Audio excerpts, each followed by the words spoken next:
India का इतना influence है सोशल मीडिया पे कि वो चीजें रिमूव कर दी जाएंगी। अगर आपके पास ताकत है तो आप नहायत करीने से उसका इलाज कर सकते हैं। पाकिस्तान के खिलाफ इंडिया जब चाहता है कोई ना कोई बिल ले आता है, पाकिस्तान अगर कोई इमदाद ले रहा होता है या कोई फंड ले रहा होता है तो उसके खिलाफ इंडिया जो है वो एक प्रोटेस्ट खड़ा कर देता है। लेकिन मुसलमान मुल्कों का मीडिया भी ठोसी है। आप देखेंगे BBC जो मुसलमान तो नहीं है लेकिन उन्होंने मोदी पे फिल्म बना दी। अब पाकिस्तान में मोदी पे एक भी डॉक्यूमेंट्री नहीं बनी, BBC ने बना ली।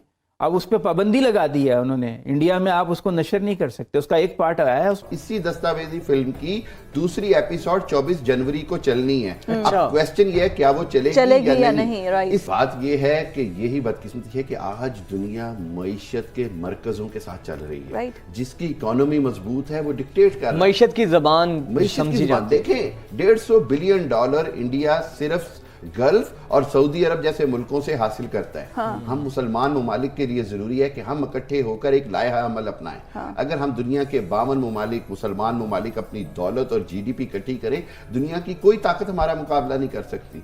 बदकिस्मती ये है कि आज यूरोप भी जो है वो भी इंडिया की सुनता है, अमेरिका भी इंडिया की सुनता है। वजह ये कि हमारी अपनी कमजोरी है। अब आप अगर रोते रहेंगे तो सेल्फ पिटी है ना कि रोते रहे। रोने से क्या किसी का मसला होता है? हमें रोने में देखें ना, हम रो रहे हैं। अब दहशतगर्दी भी हो रही है तो हम रो रहे हैं कि दहशतगर्दी हो रही है, दहशतगर्दी हो रही है। देखिए जी, दहशतगर्दी का इलाज ये था कि हर उस शख्स को जिसके बारे में 100% यकीन हो कि वो कातिल है, क्योंकि शुबह जरा सा भी शुबह हो तो नहीं, सजा नहीं देनी चाहिए, उसको उड़ा दिया जाता गोली से। देखिए हमें दोनों चीज़ों को देखना पड़ेगा। एक अपना एहतसाब करना पड़ेगा कि अगर हम मुसलमान इकट्ठे हो जाएं तो हम तेल की दौलत हमारे पास, मादनियात हमारे पास, फूड क्रॉप्स हमारे पास, टेक्नोलॉजी हमारे पास। आज अब दुनिया में ज़हीन तरीन जो दिमाग है उनमें पाकिस्तान में कोई कम लोग तो नहीं है। लेकिन बदकिस्मती ये है कि उनको सही तरह इस्तेमाल नहीं किया जाता, अपॉर्चुनिटीज नहीं। और ये सर मेरा ख्याल है तब तक होता रहेगा जब हम अपने आप को इकोनॉमिकली स्ट्रॉन्ग नहीं करेंगे, तब तक दुनिया हम पे कान नहीं धरेगी।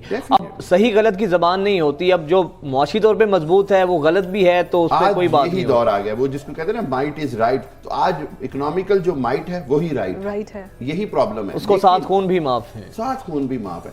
अगर ऐसी कोई डॉक्यूमेंट्री बनी थी तो 22 साल बाद क्यों रिलीज किया? तब रिलीज करते ना जब वो जैक स्ट्रॉ फिर ऑफिस वगैरह में था तो आप रिलीज करते। जब सेशंस कोर्ट ने, हाई कोर्ट ने, SIT ने, सुप्रीम कोर्ट ऑफ इंडिया ने क्लीन चिट दे दिया। जब 22 साल इन्वेस्टिगेशन चला उन्होंने क्लीन चिट दिया। जब कांग्रेस के टाइम 2 आउट ऑफ 2/3 इन्वेस्टिगेशन चला, कांग्रेस की सरकार थी, तब क्लीन चिट मिला, सब चीज़ों का फैसला हो गया। जब ये सारी चीज़ें सेटल हो गई तब BBC जागता है और कहता मैं अपने 2 कॉरेस्पॉन्डेंट भेज देता हूँ, वो जाके जांच करेंगे, वो जाके डॉक्यूमेंट्री बनाएंगे। देखिए BBC का TRP नेटफ्लिक्स से कम कर दिया, ये ठीक है। अब ऐसी चीज़ें TRP के लिए थोड़ा फ़ायदा होती, लोग सब्सक्रिप्शन लेंगे, देखेंगे। अब वैसे भी BBC की साइट खोले तो नीचे चिट्ठा लिखा था, भाई साहब कृपया हमें कुछ पैसे दें। ये तो वही सर उस शेर का मिज़ाक है, हम आह भी करते हैं तो हो जाते हैं बदनाम, कत्ल भी करते तो चर्चा नहीं होता। बिल्कुल वाह वाह वाह, बिल्कुल ठीक है। और मैं वही कहती कि जो जर्नलिस्ट हैं जिन्होंने ये पूरी डॉक्यूमेंट्री बनाई है, उन्होंने भी बाद में जब आके फ्रंट फुट पे क्या उन्होंने कहा बिल्कुल रियलिटी बेस्ड है, अब इसको हटा देना। और गलत चल जाए तो डेफर्मेशन क्लेम करके उनको इसका खमियाजा भुगतना पड़ता है। BBC जैसा चैनल और क्रेडिबिलिटी उनकी खराब नाम। पूरी दुनिया में तमाम ममालिक जो हैं अपनी लॉबिंग करते हैं, अमेरिकन सेनेटर्स के साथ मुलाकातें करते हैं, उसका एक फंड मखसूस होता है जो उनको अपने ममालिक के बारे में आवाज़ उठाने के लिए राय आमा हमवार करता है वहाँ पे। तो इसमें हमारी भी कमी है कि पाकिस्तान हमारी अपनी लॉबिंग कमज़ोर है।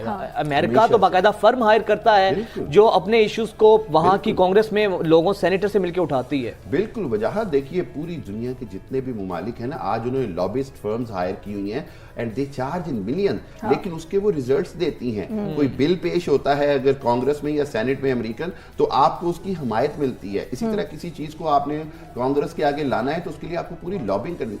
प्रॉब्लम क्या है पाकिस्तान के अंदर? तो अनफॉर्चुनेटली पॉलिटिकल स्टेबिलिटी नहीं है, इकोनॉमिकल स्टेबिलिटी नहीं है, और सबसे बड़ी बात ये कि विल नहीं आ रही नजर, और विजन नहीं, विल नहीं नजर आ रही कि यार ये काम हम करें, ये हमारी कौम को और हमारी नस्लों को महफूज करने के लिए। पाकिस्तान के खिलाफ इंडिया जब चाहता है कोई ना कोई बिल ले आता है, पाकिस्तान अगर कोई इमदाद ले रहा होता है या कोई फंड ले रहा होता है तो उसके खिलाफ इंडिया जो है वो एक प्रोटेस्ट खड़ा कर देता है। इसी तरह पाकिस्तान को जरूरी है कि एक काउंटर स्ट्रेटेजी डिफाइन करें जिसके तहत इंडिया का اصل چہرہ کانگریس میں دکھائیں, برٹش پارلیمنٹ میں دکھائیں, یورپی یونین کے پارلیمنٹ میں دکھائیں. دنیا کے 3 بڑے فورمز ہیں اس وقت, برٹش پارلیمنٹ, یورپی یونین پارلیمنٹ, امریکن پارلیمنٹ, اور چوتھا بڑا یونائٹڈ نیشن. آپ ان چاروں جگہوں پہ اگر امریکہ انڈیا کا اصل چہرہ دکھائیں, دیکھیں ہمیں تو جھوٹ بولنے کی بھی ضرورت نہیں, انڈیا جھوٹ بول کے ہمارے خلاف پروپیگنڈا کھڑا ٹھیک ہے, اصل چہرہ دکھائیں. ایگزیکٹلی وہ کہہ رہے ہیں اگر ہم نے افغانستان میں کارروائی کی تو ایک نہ ختم ہونے والی جنگ شروع. ہم اصول کو دیکھتے ہیں, ہم یہ نہیں دیکھتے کون کر رہے ہیں, عمران خان صاحب کہیں یا کوئی کہیں. نہ ختم ہونے والی جنگ کے بدلے عمران خان صاحب مجھ سے کہتے تھے سری لنکا میں کبھی امن نہیں ہوگا. آپ ان سے پوچھ لیجئے کبھی انٹرویو کرنے کا موقع ملے, سری لنکا میں کیسا امن ہوا تھا.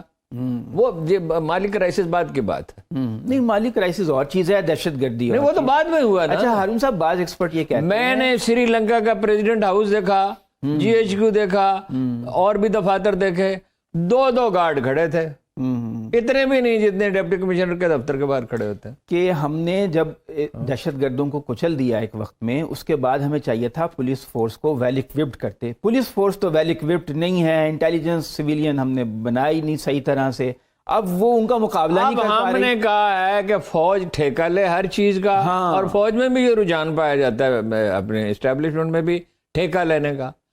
او بھائی سارے ادارے کام کرتے, ایک مشین ہے بہت بڑی, بہت ہی عظیم الشان, ایک عظیم الشان مشین ہے, اس کے سارے کل پرزے کام کریں گے نا.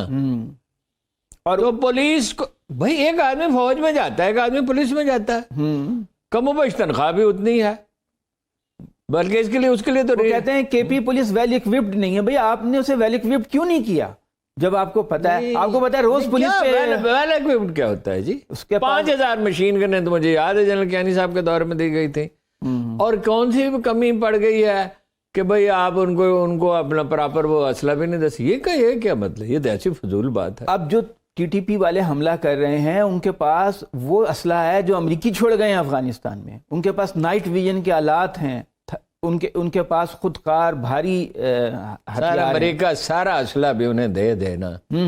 امریکہ اور برطانیہ اور یورپ اپنا تمام اسلحہ ان دہشت گردوں کو دے دے. اس کے باوجود چور کے کوئی پاؤں ہوتے ہیں, ڈاکو کے کیا اوقات ہوتی ہے جی.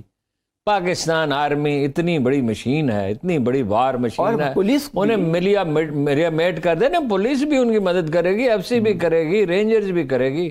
یہ تو اس وقت بھی کہا جا رہا تھا. دیکھیے جب کراچی میں 95 میں ڈاکٹر شعیب سٹل کو بھیجا گیا تو فاروق لغاری نے کہا تھا کوئی امید ہی نہیں ہے. یہ جنرل کاکڑ بھی بیٹھے ہوئے ہیں, محترمہ بے نظیر بھی بیٹھی ہوئی ہیں. تو پھر جون کے آخر میں شاید وہ گئے تھے, تو 14 اگست تک امن کیسے ہو گیا تھا؟ اس وقت کو اسلحے کی کمی تھی ان کے پاس, ڈٹرمینیشن, اچھی پالیسی. جب آپ ڈٹرمنٹ ہی نہیں ہے بھائی, آپ